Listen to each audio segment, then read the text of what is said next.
Εάν η στάθμη της μελάνης είναι χαμηλή ή η μελάνη έχει εξαντληθεί, ακολουθήστε αυτά τα βήματα για να ξαναγεμίσετε τα δοχεία μελάνης.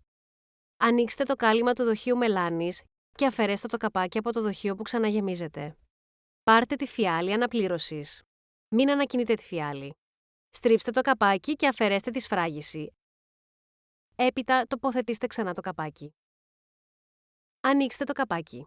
Ανοίξτε το κάλυμα και τοποθετήστε τη φιάλη στο στόμιο, αλλά μην την πιέζετε. Σπρώξτε προς τα κάτω τη φιάλη και ξαναγεμίστε το δοχείο. Φροντίστε να παρακολουθείτε το δοχείο ενώ το γεμίζετε. Μην υπερβαίνετε τη γραμμή πλήρωσης της μελάνης. Μόλις φτάσει στη γραμμή πλήρωσης, αφαιρέστε τη φιάλη και επανατοποθετήστε το καπάκι. Αποθηκεύστε τη μελάνη που περίσσεψε για την επόμενη φορά. Επανατοποθετήστε το καπάκι και κλείστε το κάλυμα.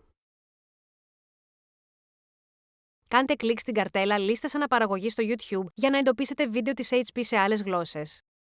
Και ψάξτε το κανάλι μας για να εντοπίσετε επίσημα βίντεο υποστήριξης της HP.